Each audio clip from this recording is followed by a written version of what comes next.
Welcome, everybody, to the show. I know it's been a couple of weeks, but we're back again.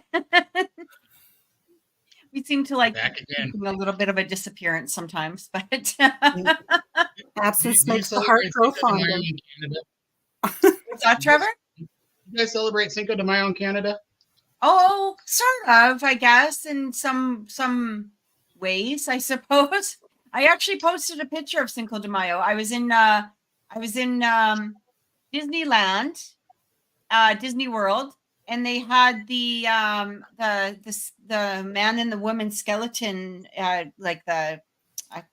can't pronounce anything today, but I'll show it to you kind of quickly here. I got my. I don't know if you guys can see that. Yeah, right? Yes. So I posted that today because I remembered that this showed up a year ago, so I was pretty excited to see it. Yeah. Well, happy Cinco de Mayo. Happy Cinco de Mayo. Absolutely. Right. Enjoy some chips and salsa and a burrito. So burrito count. There you go. It's hard to hear you a little bit, Trevor. Are you away from your microphone? I changed the setting on it, and it's supposed to adjust automatically. Let me see if I can fix it. So I know that you had Pete and everybody out there your way. So how was that? Good investigation? Yeah, it went really good. Can you hear me now? Yeah, great. Yeah. Is that better? Okay. Yeah, so we did 5 nights of investigating, and it was a lot. Never tried that before. I mean, I've been tired after an investigation, but like about 3 days into it, I was sore. Like my joints were hurting. And it's not like we were working real hard, but it really, it takes a toll on you being in a location like that where you have so much activity, and it's really interesting, watching everybody kind of throughout the week and kind of just how the energy levels start to drop. In fact, we took a whole day and we just left and went and did some stuff. But yeah, so Peter and some of his team came down. I think there were 6 of them, I believe. And we had at least 9 from my team. It was busy. It was a lot of people. It was a lot of coordination, a lot of stress for me, just trying to keep everybody happy and make sure everybody's having a good time. But that location never disappoints. It wasn't quite as active as last year, but it was still plenty active. It was still, people were hearing disembodied voices. There were some people seeing some shadows that are things that are really, really typical there. I know Peter and his crew got some great EVPs that they got.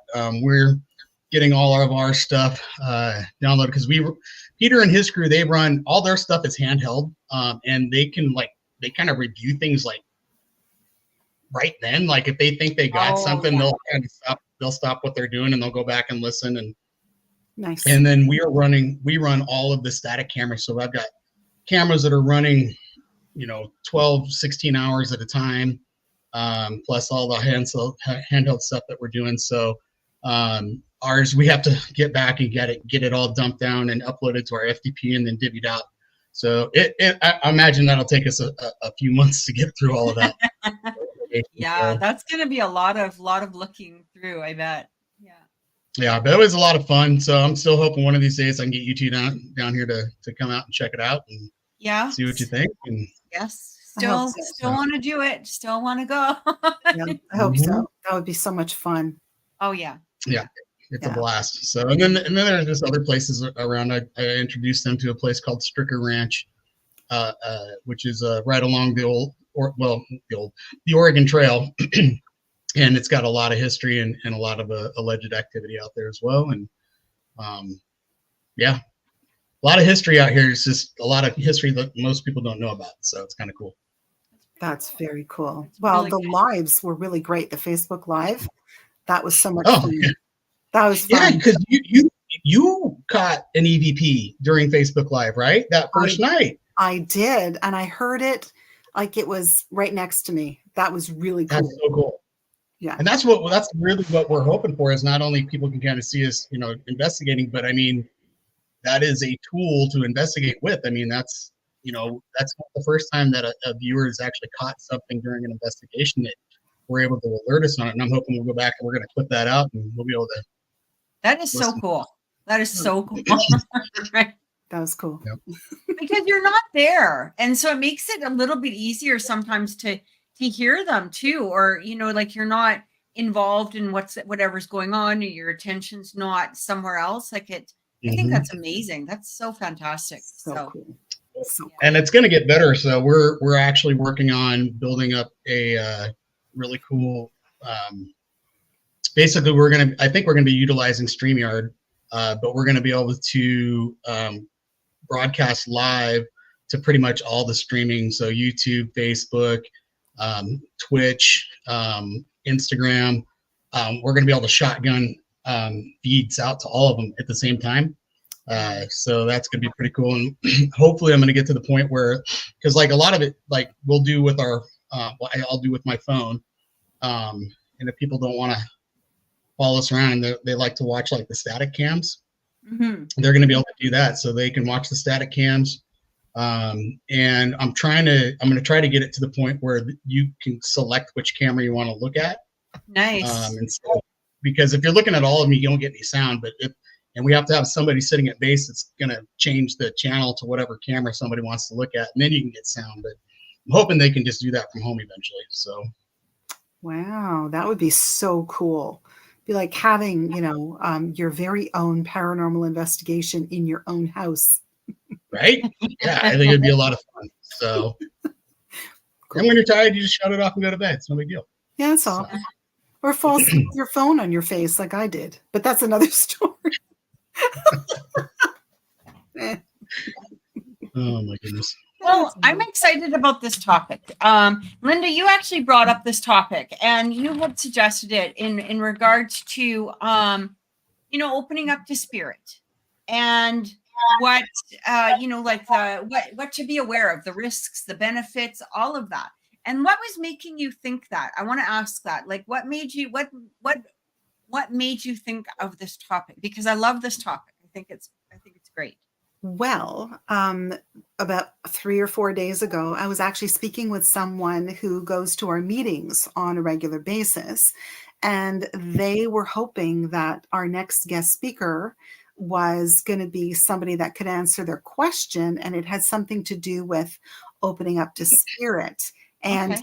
The next guest speaker is not going to talk about that. She's a death doula, so she's not going to talk about that.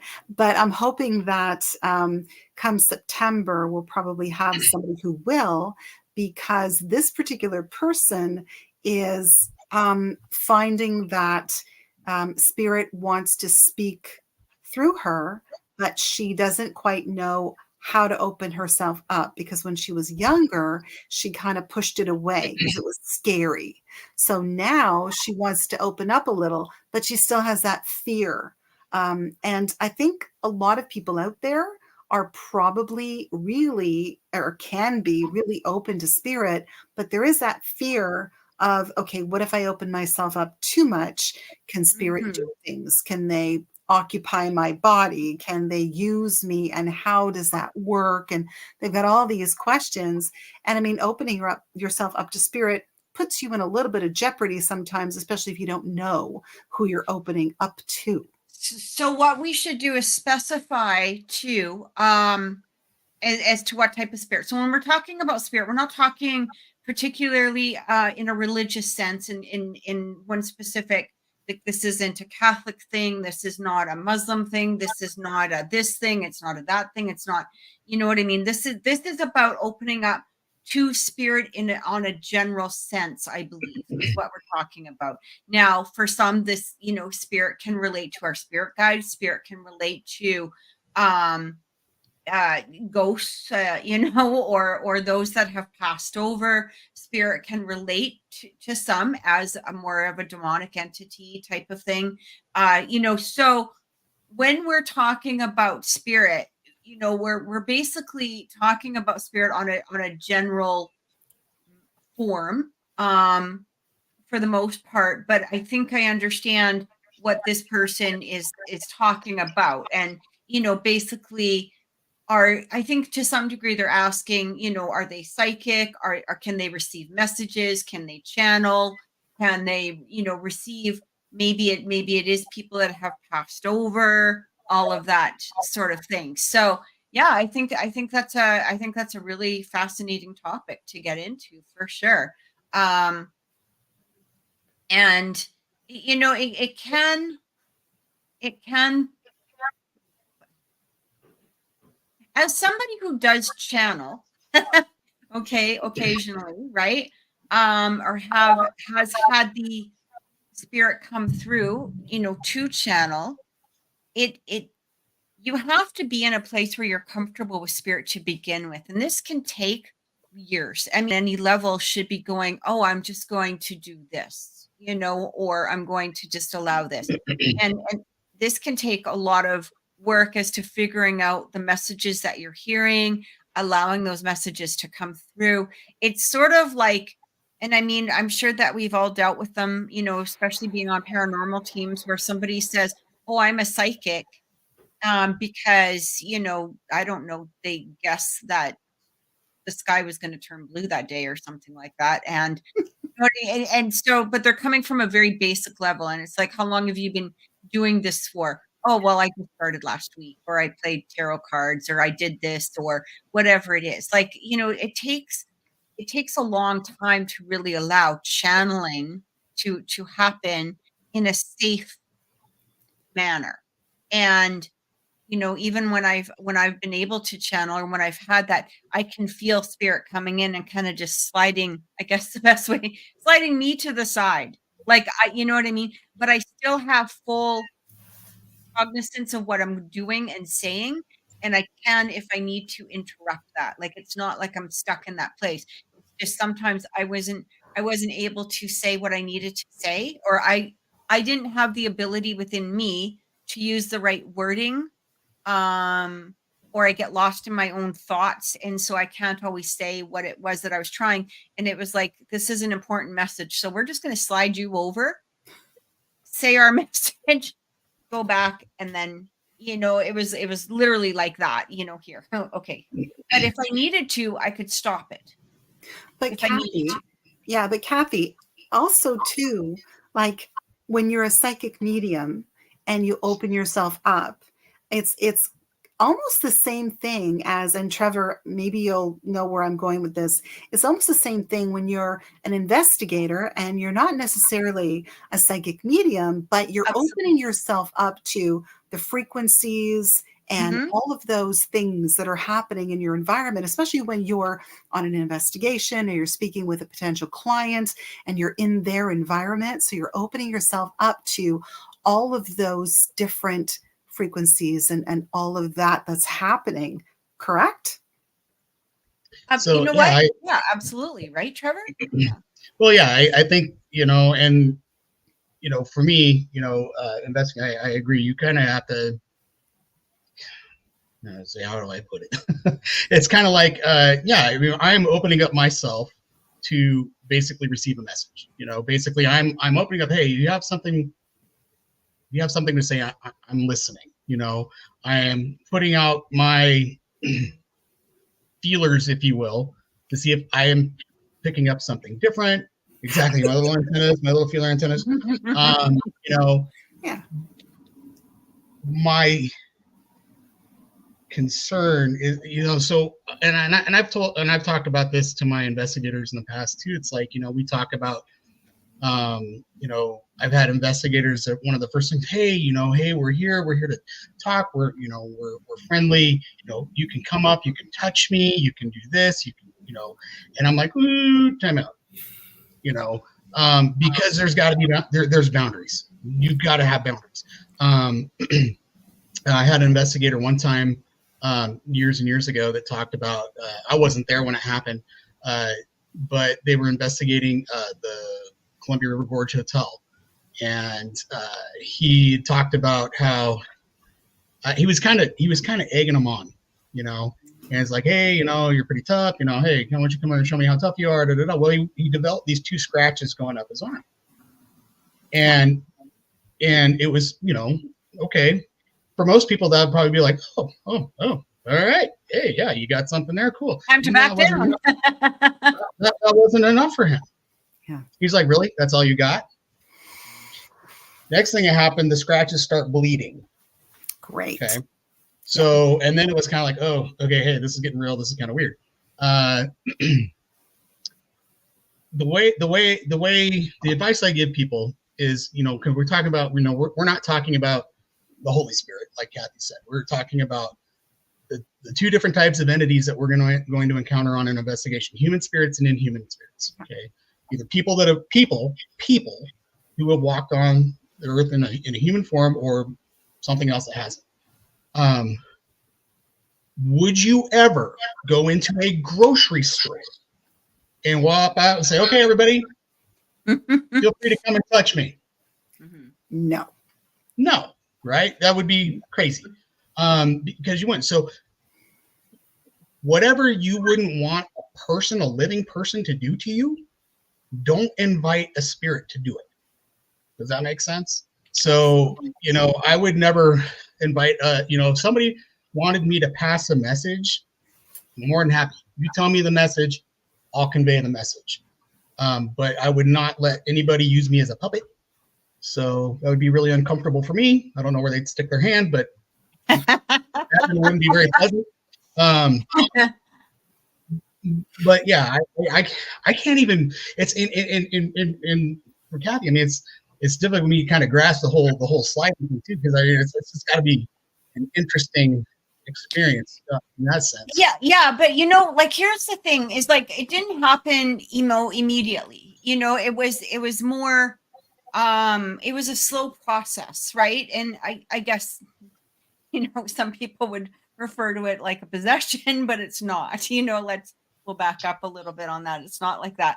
But yeah. But it took me a long time to get to that place, of being comfortable of receiving the messages first. So I would hear them, in my mind, or I see things, or, I would get visions of things, or whatever it was. And, I developed a very close relationship with my personal guides. Mm-hmm. And I feel comfortable with them, and I can tell the difference between them and something else, or, whatever it was like that. And when it first happened, it was in front of a group of people. I never forget this. It was the weirdest thing, because we used to have our weekly meetings, very similar to what your meetings, I think, are, Lynda. We used to have public meetings every week, and we would draw, quite a few people coming in, and we would do lectures and stuff like that. And I remember somebody asking me a question. I don't remember exactly what the question was at this time, because this was years ago, but I remember I was talking, and I was trying to explain what I was saying. And I just kept fumbling the words, and I wasn't, it was almost like I know what I'm trying to say, but I'm just not freaking saying it right, and then all of a sudden it was like, I don't know. I don't even know exactly how to say it. It was just more like I could hear myself talking, and I could feel myself had shifted just a little bit inside of myself. And the words that were coming out were clear and concise, and they were answering this question, the way that it needed to answer. It was very quick. Like, it was literally only maybe 30 seconds or so. And then all of a sudden I was like, whoa, what just happened? And I think I even said that, like, I don't know what happened, to this crowd. But the interesting thing is that people around the room, so we had investigators sort of around the room, to help people, or, if they wanted to do something or whatever. And I had 3 different people come to me and say, when that happened, like when all of a sudden you were talking, they said, we don't know what happened, but all of a sudden there was like this purple light around you. It was almost like this light just glowed from you. But one of them could actually see it through the camera because they were recording it. And so it was a very fascinating experience. And so I've allowed that to happen. But what I've also done is asked for it to happen. So when I can't explain something, could you please just come in? And if it's important to them, they'll, they're not going to waste their time with like nonsense. But if it's important or if it's something that needs to be explained, then they will. And, it hasn't happened all that often, but enough times where I recognize it. I know what it is. And they've never stayed. They've never, anything like that. It's not like controlling my body or anything like that. And I've always been able to just go, okay, I'm good. Like we're good now, whatever. So, but again, this person in your group is saying, this, I feel like that is a fear for people. That is a legitimate fear, but they have to remember too, that if anybody starts at that level, they already have gone, like they have not gone through the proper steps or the proper way of tuning in. And that could be seriously dangerous because again, I recognize the energy of what it is that I'm allowing. It's not, this is a very beautiful energy. It's not a malevolent energy or an energy that, I wouldn't want anything near me. I recognize this energy. It's something that I work with on a daily basis, right? So I'm okay with it. But for your, for your person, I mean, they have to remember too, is like, it's a slow start. It's a slow start, and they never even need to get to that level. And chances are, you trust your gut. A lot of it, even like paranormal investigation, you guys trust your guts. You That's trust your true. intuition moving forward. Yeah. Know if something's not feeling right. And then that's where you take your team or yourself and you go, okay, we're out of here, or we're going to take a step back, or don't do this. Kind of like the same thing you said, to your teammate about the scratches, or, inviting something to, you trust yourself. You have to trust yourself. You have to trust your gut. And it's not about the glory. No, no, but you said it best when you use the word, it's what I will allow, because that's always what I always tell my team members, it's what you will allow, and you really do need to protect yourself. And Trevor, you said it best when you said boundaries. And I really do believe that boundaries are so very important, but so many people don't know how to set those boundaries, because when you're in an investigation, it really is important to open yourself up to the energies within the space, but you do have to do so safely. And that's really important, really important. And there's sometimes where I will walk into a location and I won't open myself up real well, or a lot, because I again, it's like being able to recognize that atmosphere as far as, what's going to be okay, what's not going to be okay, and and just understand that sometimes spirits, it's like, even human spirits, I mean, the ones that were bad in life are not going to be great in death. So and they will look to, and sometimes they look to get mischievous, and they'll look to try to take advantage of you however they can, whether it's siphoning energy off of you, or just trying to try to physically molest you, or throw stuff at you, or whatever. And I had to learn to Kathy's. I mean, it took time to learn how to shut that down sometimes. I remember I was investigating. Sorry, I keep touching my nose. My nose is itchy. I remember I was investigating in the Geyser Grand Hotel in Oregon, and it was like really, really active. But it was because usually the activity in there was pretty light. It was really benign, but for whatever reason, that night it was really heavy. And I remember coming out, we'd been in active investigating for about 45 minutes. And I came out of there and to take a break. And I mean, I felt like I was going to pass out. I was just exhausted, absolutely exhausted. I was just fatigued. My head hurt. I had no idea what was going on. And the director at the time, she was like, "Hey, this is what's going on. You just need to stay out for a little while. You need to eat. You need to, kind of recover some of your energy. And this is how we move forward, and just understanding that being in a location like that and not having some form of boundary set when you go in, and setting boundaries is not complicated at all. It's really just something, it's honestly, for me, it's a state of mind. And it's just something I set in, in my head, that this is what I'm going to allow. This is not what I'm going to allow. And you can even say it out loud when you get there. Hey, these are the boundaries. These are the rules. If that makes you feel better, do it that way. Because you're able to do that as a living human being. Doesn't matter who you are in control. That's just the way it is. So baby steps. So take those baby steps. Don't jump in with just both feet. Find somebody that can teach you. Would be my other piece of advice. Would be find somebody who does it. Somebody who can help you open it up, and then more importantly, be able to shut it down when you need to. That's huge. I think that a lot of the problem is with people is exactly what you just said, is finding, not only finding somebody to help you, that's usually the easy part, but a lot of people don't want to do the work. Mm-hmm. And it's the same thing with, as we've all dealt with paranormal investigation also, right? Is that they don't want to do any research. They don't want to, try out little things first, or, whatever it is. They want to just go into somebody's house and fuck it all up.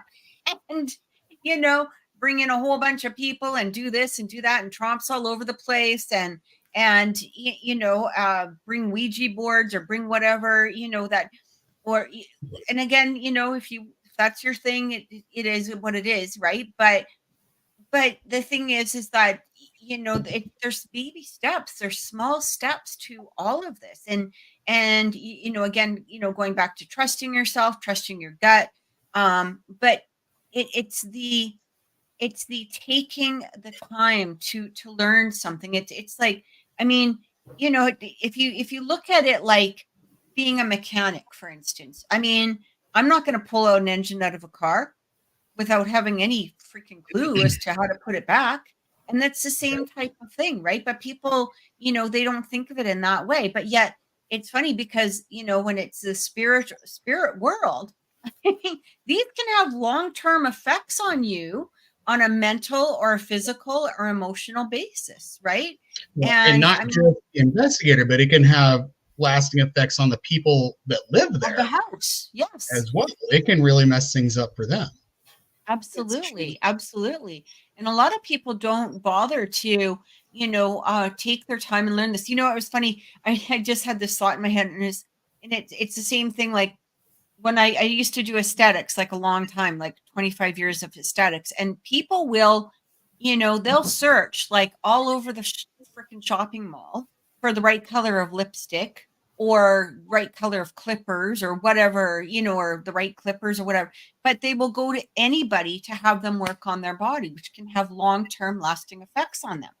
Mm-hmm. That's true. And it's the same thing with the paranormal and the supernatural. Like, it's not just something that you screw around with. And it's the same thing as like, even as a psychic medium, you have to have responsibility. You have to take responsibility for the things that you're saying or you're telling people, because they can have effects on the people long term as well. Right.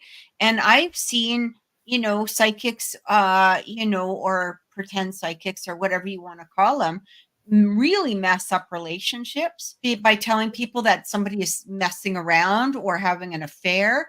I've seen divorces happen because of something a psychic said, without people putting, or without people researching who they're going to, right? We've seen that with paranormal investigation, where the clients are left in a state of complete fear because of what these paranormal investigators did inside of their home, because they just took any slap trap crew into their house because they didn't want to do the work. They didn't want to do maybe the interview stage, or they didn't want to do the smaller investigation stage, or they didn't want to answer the questions, or they didn't want to, whatever it was. And it's like with all of us, like we've all have those, questions that we ask people. Right. And, yep.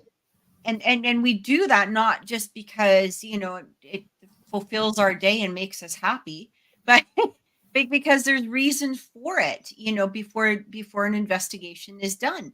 And a Yeah. lot of people, they just they don't want to bother. They don't want to do the work. Yeah. And I think that's the downside that we see to the media, the TV shows that we see, Right. they're really, really entertaining, most of them. And, but they do disservices to the amount of work that is actually going into the investigation. I mean, I would never just send my team into a place that I have not researched, that I have not looked into. Yeah. I would not send them into a home until I know that the home is safe, that the people that we're investigating for, that they are safe, that and I do my due diligence before we ever get into the nitty gritty of anything. And I encourage, like, the people that contact me, I encourage them to do the same to us. As have you looked at our webpage? Have you checked out our Facebook? Do you know who we are? Do you know how we do things? I want them to be as comfortable with us as we would need to be with them to go into their home. And I think that's kind of like what you were saying, Kathy, is like your spirit guides and being able to recognize the spirits that are you're opening up to, as opposed to just any spirit, just any person willy-nilly coming in. Hey, can I come in? Hey, let me in. I mean, that would be like you had said about the shopping mall, like just saying, oh, anybody, no, like, I'll go to the shopping mall with my buddy or my family or somebody I feel close to or whatever, or, a random stranger knocks on your front door. I'm not going to let them into my home. Oh, mind if I come in? Oh, sure, come on in. No, that's not how we do things. And it's the same thing with her, but that, and that is a good way to present it to this person, that was asking about it too, because a lot of people get so caught up in the, oh, well, this could happen and this could happen and this could happen. Yeah. You know what? Sure. It could. A lot of things could happen, or it could be a truly beautiful experience too. And you learn to navigate different aspects of yourself and spirit together. That's so true. Another way to look at it as well. That's so true. It's interesting. If we look at this on a very small level, opening yourselves up to spirit, it's interesting because I'm sure both of you and people out there too, sometimes people come up to you and they say, so-and-so passed and I've never received any sign. I'm really upset because I was hoping that maybe something might happen and I might see them or I might hear them or something like that. And a lot of those people are very blocked to receiving any kind of sign from anyone, because I think it's fear as well.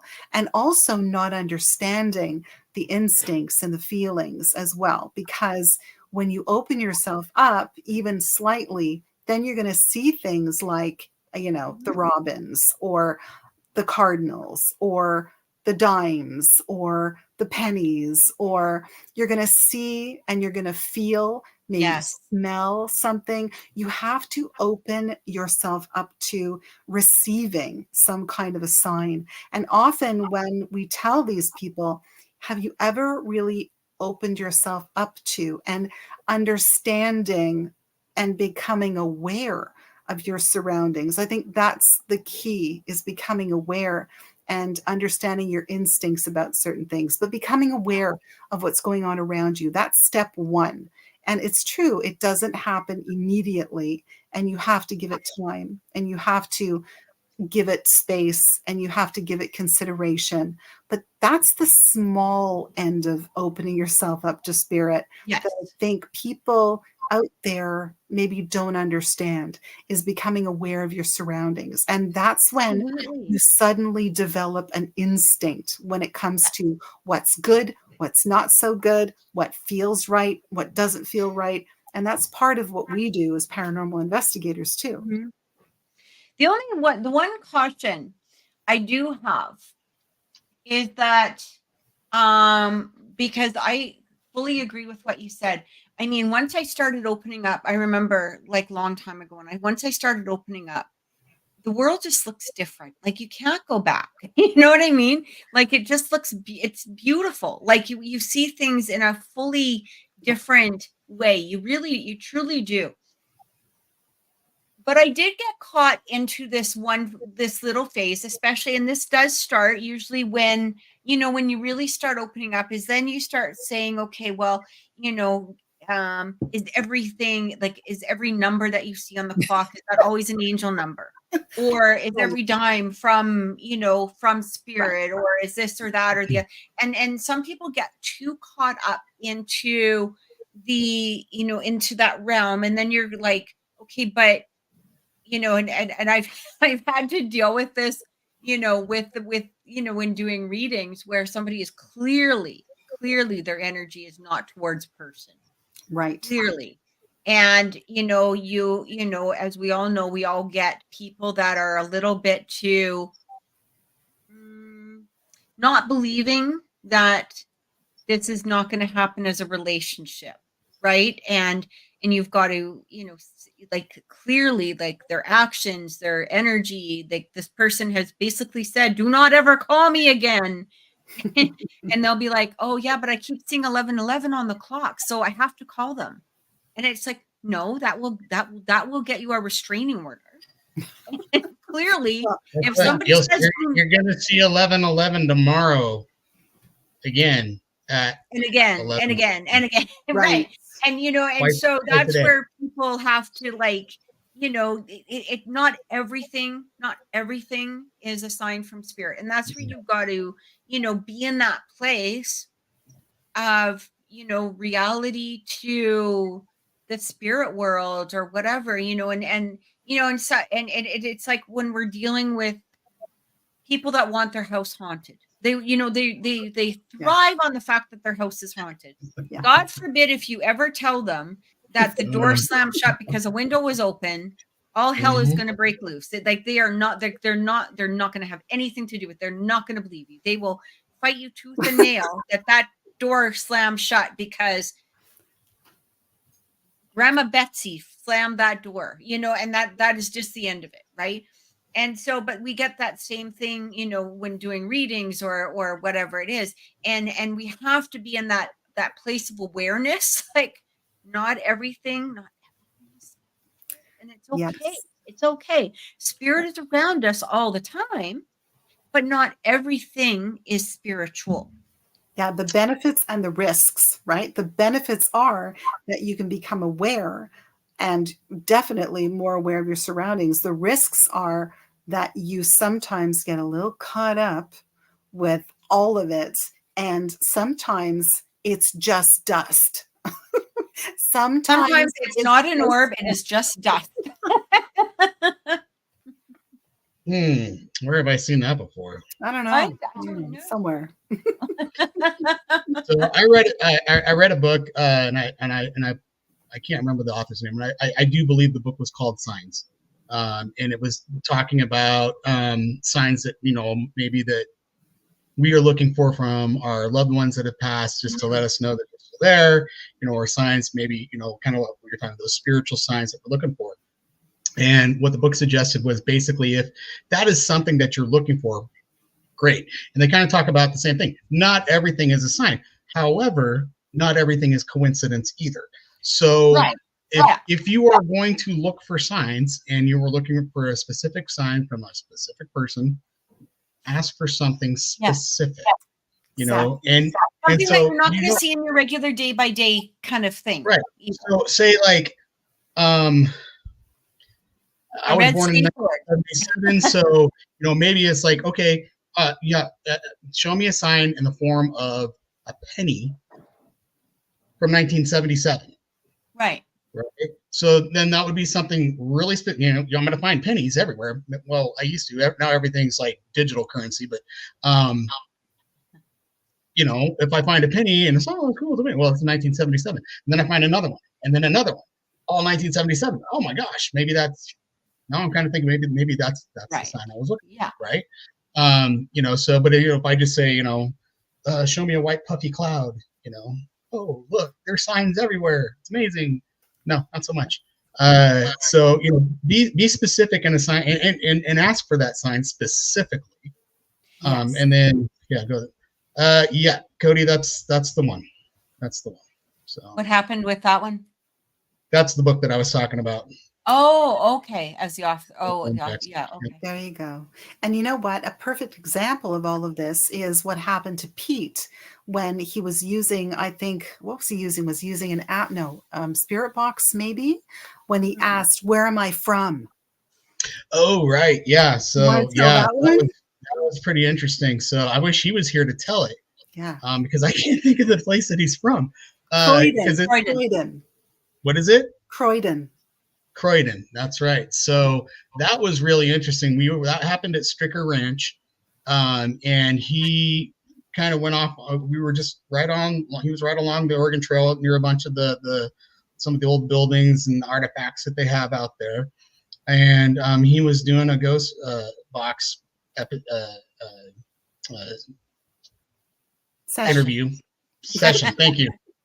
My brain. I get it. So, the sign of old age. Anyway, so he said, "Hey, based on my accent, can you tell me where I'm from?" And what's interesting, so I was listening to some of this. I don't know if I heard that exact one. I have never really heard a clear word off a ghost box before. To me, it's all kind of like, well, it could be, maybe it sounded like that, but not really. This was clear as day. I mean, it was like he asked the question and it said Croydon. I mean, there was no mistaking it. So clear. And it blew him away. He was just kind of like, whoa, because like he's got Nancy, UK or England or Britain or something like that, but down to the very specific place that he was from. Yeah. That was pretty amazing. That was a sign for sure. 100%. I remember this was a long time ago when Dre was just a baby. And we were having some issues with the house. And I've talked about this before, where our house was quite haunted when he was a little kid and when he was a baby. And well, I mean, it probably still is to some degree, but we don't pay attention to it. I don't know. Maybe it's not. I don't know. But I remember asking, I said at one point, okay, if you're here, send us a sign. Like I need something very clear, like something that I can't mistake, for it being a coincidence sort of thing. And it was so funny because I had taken Dre out to the car and my daughters were in the car and the kids were all sitting in the car. And I realized, oh my God, I forgot my purse. So I have to run back into the house. So I go running back into the house, open the door. And at that moment I heard, so I don't know if you remember, you probably remember these, Lynda. Maybe you do too, Trevor, those old Fisher Price that used to hang on the side of the cribs. And they didn't have batteries, but they did have the pull string. And when you pulled them down, it was like itsy bitsy spider, right? Yeah. It wasn't battery, it was pull string. So you had to pull the string. So I walk in the house and all of a sudden I could hear, and I just went, I'm fucking out of here. It's like, I think I left something at the store. I gotta go. Yeah, that I'm not coming back to this house ever again. I was like, but I remember thinking to myself, oh my God, like, okay, so that I had asked for the sign, I got the sign, and I remember I came home and I even, afterwards, and I was like, okay, like maybe there is batteries in, like, how you can't, like at that time you're like, whatever. And I thought, okay, because sometimes when batteries start to die in toys and stuff, we get those really, intermittent, weird hello from the closet and stuff like that. Yes. Because the batteries are starting to die. Yeah. But so I came home and I thought, okay, well, it's probably that. It was probably this, not the other thing. And I, look at it and I'm like, no. I love the old Fisher Price. This is definitely not in the old Fisher Price. No. And this thing was ancient. Like, I think we had it. I think it used to be like one of my toys, And yeah, I was just like, oh my God. So that was enough of that. It's like, I always thought a fun. I've always wanted to do this, and I wouldn't have the skills to do it. I just thought it would be a great practical joke. You remember, because the Fisher Price, the ones that had like all the like, it would have like a kind of a big dial in the middle of it, oh and yeah, you like could the animals or whatever. right, yeah, it would make Yeah, noises, yeah. depending on Yes. what animal it pointed at or whatever. And I just wanted one of them to say something like "get out," something like you hear this like "moo," yeah, get out. Yeah. The Oh, cow that'd be one. great. It could say move out. Out, Moo. out, Yeah. get out, get out. I like that. I like that. I think I'm gonna market that one. So I'm gonna sell You that to some should. ghosts. You should. For sure. That's 1,000%. freaking awesome. Oh my gosh. That's funny. Yeah, but the funny thing is with spirit too, is that spirit usually works randomly. I mean, yes, we get the knocks or whatever, when we ask, and the occasional like Croydon and other things can definitely happen when we do ask for them, right? But a lot of times, if we're in a place of just being present, and like you had said, Lynda, like being, just allowing spirit, it doesn't mean that you're allowing spirit to take over anything or anything like that. It's just a matter of being present within yourself, because we are technically spirit. We are spirit, right? And, it's just being in that different place, being more present, being more focused, being more, not in this place where we're worried about this, that, or the other thing. When we just stop and go, okay, right here, right now, this is what I'm doing, or right here and right now, this is what is happening. We can also, spirit just sort of comes in and does these amazing things. And this is where we usually do get like amazing signs, or we get messages, or our loved ones are able to come in more clear because of the fact that we're not so lost in whatever it is. And at that time too, we might not be just looking for the pennies, but we might actually receive full messages from our loved ones, simply because of the fact that we're not caught up in the rubble that our brains like to create. I think there's a difference between the spirits that are kind of working for us, I guess, that are giving us those little message versus inviting something that we don't know in, so that we can do something for them, or they can do something through us, or manipulate us so that they can manipulate the world, or That's whatever. a huge jump, You got to make sure that there's a distinct difference between those two things, as far as like opening up your senses to the world around you, versus opening up your own being to allow another being to assume some form of control. So that to me is, I tend to steer away from that. Yeah. But you know what? You're right. You're right. You have to be really present. And so many people, especially now, we're all multitasking. We're doing 4,000 things at once. So we're not really receptive to one thing at a time. So, I mean, I know a lot of people who've gotten into trouble. For instance, a lot of the people that I've helped that have brought things home from flea markets or garage sales that have attachments to them, and they bring them into the house, they'll be saying to me, well, I was, talking to my friend and I saw this thing and I thought that's really cool and it would really go well in my bedroom. So I said, yeah, I'll take that, and continued talking, but didn't really give that item the time and attention that it That's a good needed, point. right? So that it could tell her or him how it was, or what it was, or whether it felt right or it felt wrong.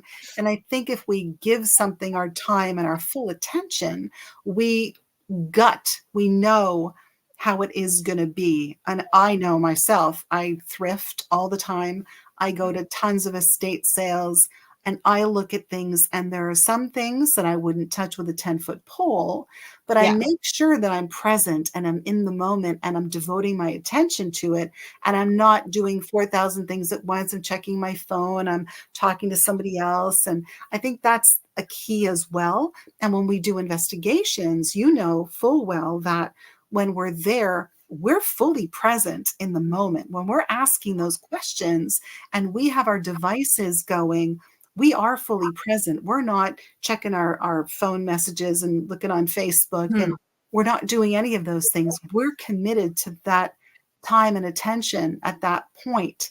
And I think people need to do that. No more of this ridiculousness where we're all doing 4,000 things at the same time.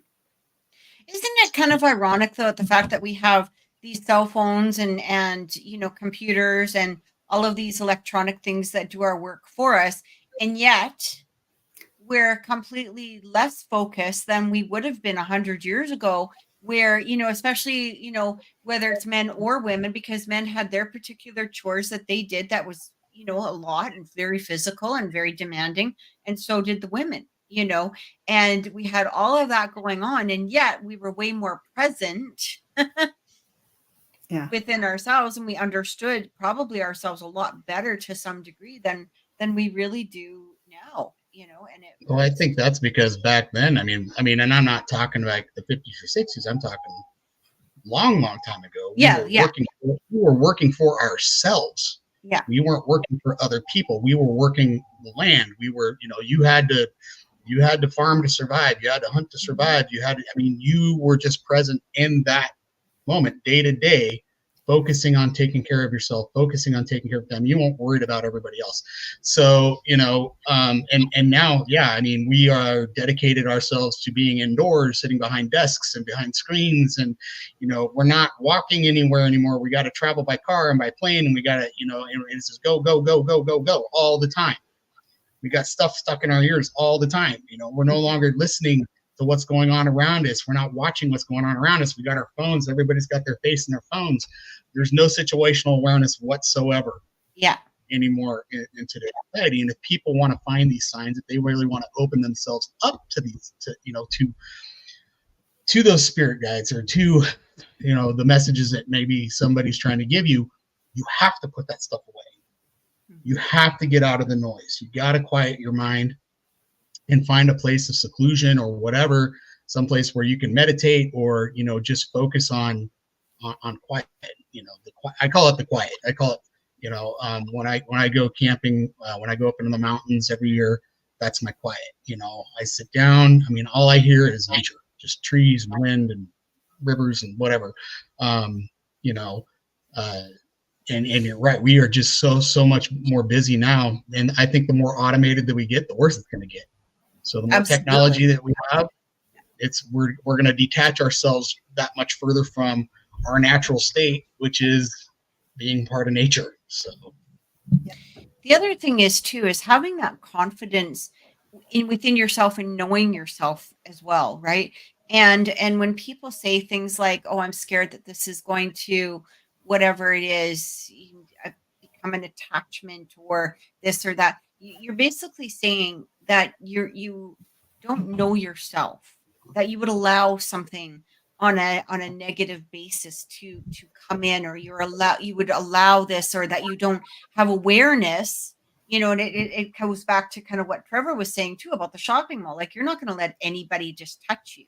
So, unless you're that type of person that's like needing that attention so badly, like, come on, please pay attention to me, touch me. Somebody come and just love me. Yeah, somebody just give me a hug, please. Somebody, but it, it goes down to knowing yourself and having that confidence within you, knowing and again, that trust, right? Trusting your intuition, trusting yourself, trusting that that you're going to bring about the best thing for yourself, not other things are bringing it to you. And you have to have that trust in you.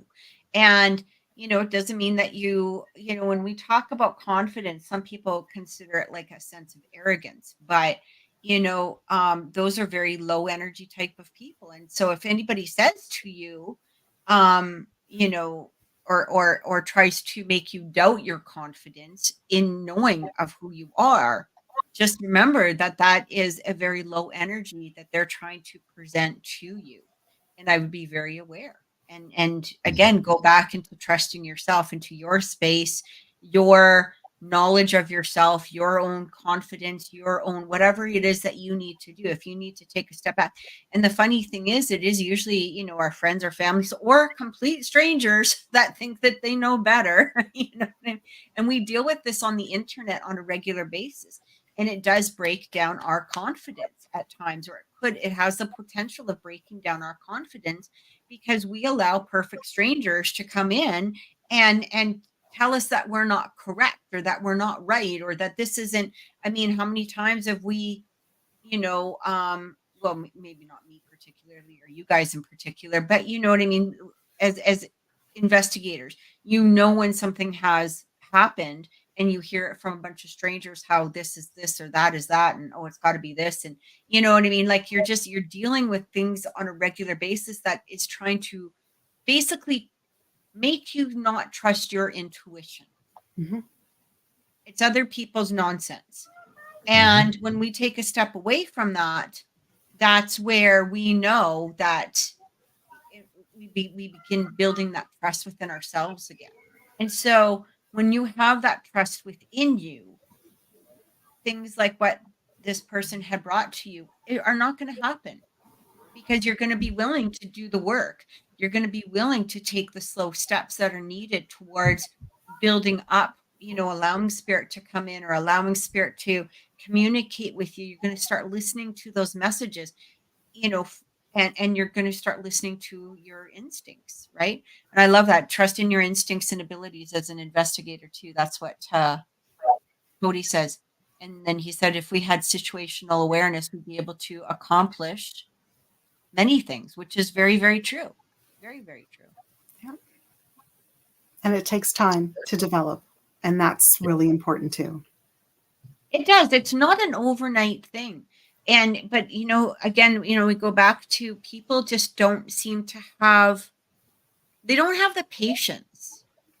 They don't have the patience, you know, and you have to, it's no different than anything else. You're not going to be a lawyer in 5 minutes by starting law school, or a mechanic in 5 minutes by working on a car. It's the same thing, especially for the paranormal.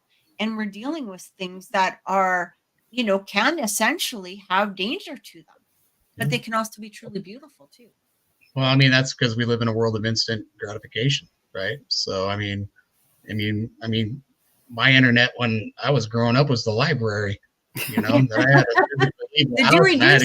Dewey system. The decimal system. That was Google, right? I was, which book is good? And then I had to go find the book, and then I had to find the page that had the information that I want on it. It took time and it took effort in order to get information back then. It was called the Dewey Decimal System, Trevor, back then. That was Dewey Decimal System. And yeah, that's where they had these cards, physical cards. They had all these drawers, right, that were labeled A, you know, A through C and whatever, you know. And then each book had its own number, catalog number, and then you could look up the book, the catalog number, and it would tell you right around the shelf that was part of the library it was in. It was great. So, you know, but now, I mean, if you want to know something, you Google it. And it's there instantly, and it may or may not be true, but you know, but I mean, you know, you get your information like right now, you know, fast food, you know, you can go to McDonald's and you have your meal in 2 minutes, you know, Right. You know, that's the world that we live in, and that's the world that our kids are growing up in. And so that's what they expect, right? They expect instant results. They expect, you know, what they want right then, right now. You know, you got to develop. It's like anything else. You know, talents don't develop overnight. Just like, you know, Kathy was saying, and your instincts aren't going to develop overnight. So, you know, and you know, if you really want to start learning how, you know, to open yourself up to those things, the first thing you got to do is put down your phone when you're going around places and open your eyes and that's what I really think. Unless you're watching our son, well, no, especially if you're watching, unless you're watching it on the phone, keep your phone up. Yeah. Unless you're driving. You know, I've tried to do the same thing. Like if I go to the DMV or if I'm going, you know, anywhere public where I'm going to be standing in a line for a minute, I put my phone in my pocket and I just, you know, and I just watch. I just look people around. watch too. Yeah, and it's just kind of, you know, to see what people are doing, and what's cool about it is that, you know, you start picking up on things that everybody else is missing. Yeah. And I mean, you talk about trying to get ahead in something, you're gonna have, I mean, information. I mean, that's out there that isn't in your phone is huge. Yeah. So I mean, I can't tell you how many times that I've been in a particular line for something, and then they would announce or they would say something, or a sign would change saying, "Hey, if you're here for this, move to this line." You know, and I would move, and nobody else would. And like everybody else is all up in arms when they get up to the counter. Well, wait a minute, I thought this was no. They said like 10 minutes ago, just go to this line. You know, I mean, it's little stupid things like that, right? That people just miss. So My son and I will go out for dinner. Not often, but often enough, I guess. And we just no phones at the table. Like while we're waiting, okay, you know, that can be okay sometimes. You know, but when we're eating, when the food comes, phones away. And you know what? It was him. It was him that he's the one. If my phone goes off, he's like, no, put that phone away. Put that phone away. You know, he wants that. He wants that conversation. He wants that, you know, that awareness. And I love it. I absolutely love it. I think it's great. You know, because I most just kids remember are how not. irritating it was sitting down at dinner years ago before cell phones, and your phone would ring. You know, Yeah. and it's like, don't people know we're eating dinner? I mean, come Yeah. on. I mean, it was Well, like a everybody very ate at the same time back then too. And so it if was somebody it was dared it was called at like very 5, discourteous to call during dinner time because you're yeah, supposed to be sitting there with your family and having dinner. Now it's like everybody thinks they got to answer right away because they have the phone right there. So yeah, it's like, no, Yeah. you don't. It's okay. exactly. Well, thank you guys for watching. We truly appreciate it. Thanks for being here. Thanks for being present with us today. We truly appreciate it, and we hope to see you next week. And thanks for everything. Have an amazing week, guys. Take care.